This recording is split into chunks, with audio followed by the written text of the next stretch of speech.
Torches cut through the night like burning teeth. Footsteps thundered closer. Doors splintered.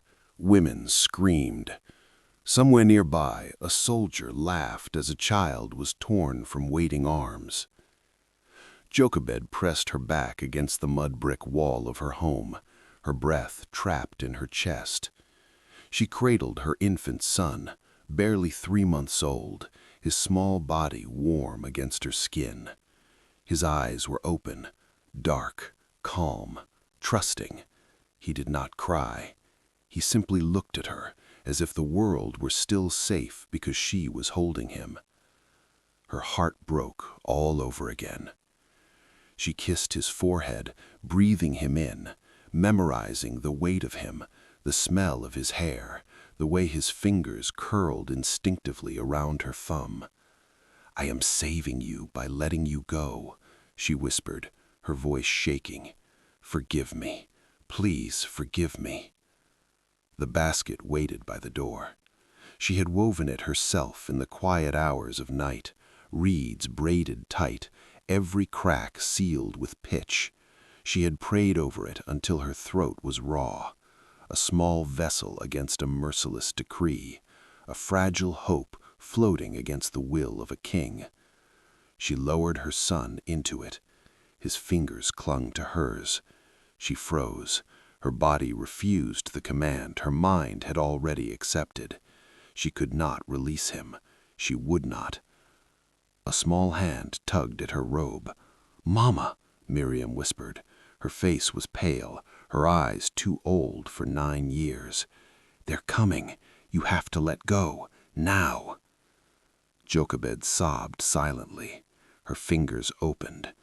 The basket slipped from her hands and slid into the river. The current caught it, gentle at first, then steady, carrying it away, toward the place where Egyptian women bathed, toward the palace gardens, toward danger, toward the only chance her son had.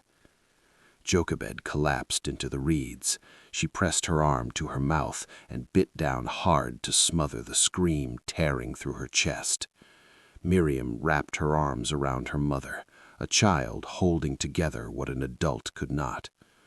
They watched until the basket was nothing but a shadow on the water. "My son," Jochebed breathed. "My son." The river carried him beyond her reach. In that moment, she knew she would never hold him the same way again. The basket drifted into still water, bordered by carved stone and flowering trees. A woman's hand reached down and lifted the crying child from the reeds. She was Pharaoh's daughter. The same household that had ordered every Hebrew boy drowned now stood dripping river water onto palace marble. The princess looked down at the infant. His cries pierced something deep within her. She did not see a slave's child. She saw a life placed in her path. "I will call him Moses," she said softly, "because I drew him out of the water." Pharaoh allowed it with a dismissive wave. One baby meant nothing to an empire. A Hebrew woman was summoned to nurse the child. Jochebed entered the palace with her head bowed, her heart pounding against her ribs. She took the baby into her arms again, her baby, but now as a servant, as a stranger allowed temporary mercy. She fed him, she rocked him, and when the palace grew quiet at night, when footsteps faded and guards grew bored, she carried him to the servants' quarters and sang.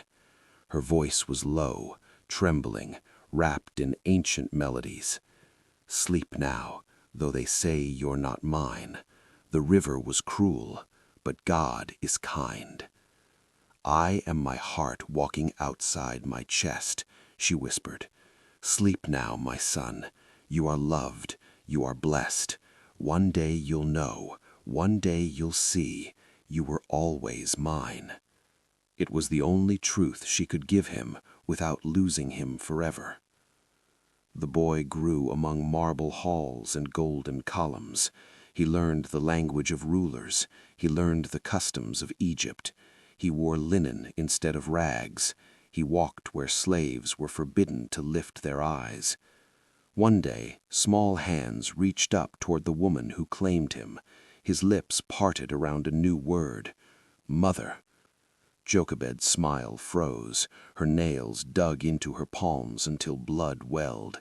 She bowed, stepped backward, and disappeared into the shadows where servants belong. Moses grew into a man wrapped in silk and gold. He learned strategy and letters, combat and command, and he gained a brother, Ramesses, the heir of Egypt.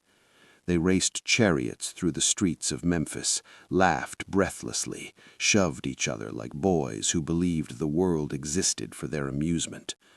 "We'll rule together," Ramesses said once, grinning.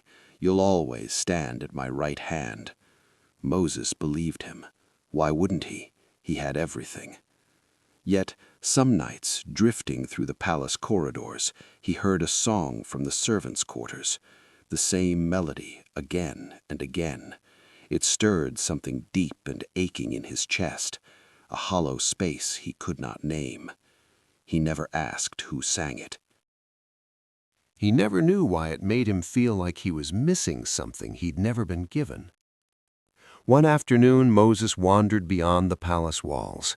The sun beat down on endless construction sites, slaves strained beneath stone and timber.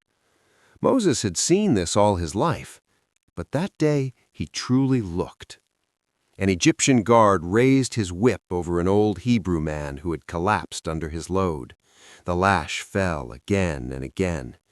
The man no longer screamed, he simply curled inward, broken. Something shattered inside Moses. He moved without thinking. His hands that had never labored, grabbed the guard and shoved him back. The man struck stone. There was a dull sound. Then nothing. The guard lay still. Blood darkened the sand. Moses stared at his hands, gold rings, clean nails, now wet and red. He staggered back, breath trapped in his throat. A Hebrew man had seen everything. Moses turned to him, desperate for recognition, for forgiveness. The man's eyes were hard. "You wear their gold," he said. "You live in their house. One dead Egyptian doesn't make you our brother. You're not one of us. You never were." The words crushed him. Moses looked toward the palace in the distance, white, shining, unreachable. He ran. The desert stripped him of everything. Days blurred into nights. His sandals broke apart. The prints dissolved into dust and silence. He collapsed beside a well in Midian, waiting for death. Laughter pulled him back. Shepherd girls struggled to water their flocks as men shoved them aside. Moses closed his eyes. It wasn't his fight. He was no one now.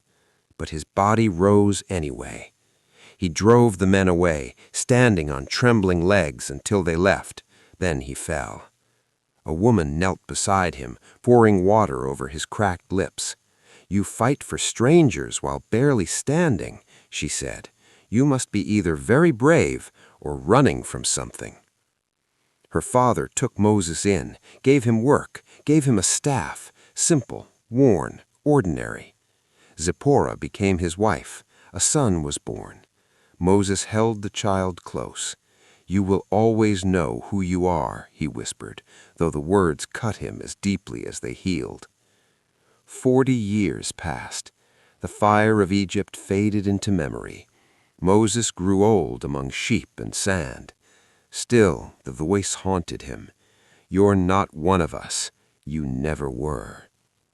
One day a lamb wandered off. Moses followed it up the mountain, muttering about old age and foolish animals. Then he saw the fire. A bush burned without being consumed. The ground hummed, the air thickened. "Moses," a voice called, "take off your sandals. You are standing on holy ground. I have seen the suffering of my people. I am sending you." Moses fell to his knees. "I ran," he said. "I failed. My tongue falters. My hands are stained. Please send someone else." The voice softened. "I knew you in the basket. I knew you in the palace. I knew you in the desert. You have never been lost. You have always been mine. Now go." Moses wept. He returned to Egypt carrying nothing but a staff and a calling. He stood before Ramesses, now Pharaoh. "Let my people go." Ramesses laughed bitterly. "I was your people, and you chose them." The plagues came: blood, frogs, darkness, death, until finally grief broke the empire. "Leave," Pharaoh said, holding his lifeless son. "Go." Moses walked away, knowing some victories feel like funerals. The people fled. The sea stood before them, the army behind. Moses raised his staff. The waters split. They crossed. The sea closed. Freedom stood trembling on the far shore. That night, an old woman climbed the dunes. She said, "I sang to you. I was your mother." Moses held her hands. "I know, Mama," he whispered.